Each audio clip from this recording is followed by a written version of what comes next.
চালাচ্ছিল, নিয়ে এবার প্লেনের চেন পড়ে গেছে, নিয়ে এবার হ্যালো বন্ধুরা, welcome to my new blog. তোমরা কেমন আছো ব্লগ? আশা করি তোমরা ভালোই আছো। আবার একটা মিনি ব্লগে তোমাদেরকে স্বাগত জানাই। ব্লগটা খুব মজাদার হতে চলেছে, স্কিপ করবা না। আমার বন্ধু আমাকে বললো চত দুজন মিলে আমরা ঘুরে আসি। তো আমরা এখন যাচ্ছি ভ্যানটাকে গ্যারেজ রুমে রাখতে। আরে এমন ভাবে ভ্যান চালাচ্ছিল কি আর বলবো তোমাদেরকে, আমাকে অনেকটাই ভয় লাগছিল।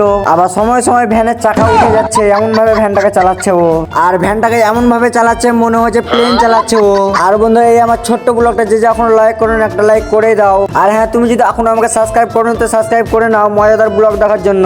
এবার তোমরাই দেখো বন্ধুরা, কথা আছে না, বেশি পাকামো করতে নেই। প্লেনের মতো চালাচ্ছিল, নিয়ে এবার প্লেনের চেন পড়ে গেছে, নিয়ে এবার তুলছে দেখো। এবার পাইলটের চেন তোলা কমপ্লিট হয়ে গেল।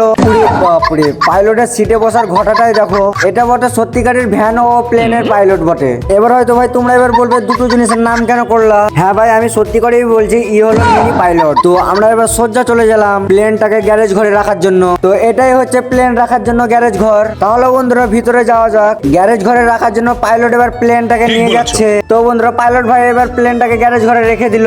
আর আমাদের এই আমার ছোট্ট ব্লগটা যদি ভালো লেগে থাকে একটা লাইক করেই যাবে। দেখা হচ্ছে তোমাদের সাথে নেক্সট ব্লগে।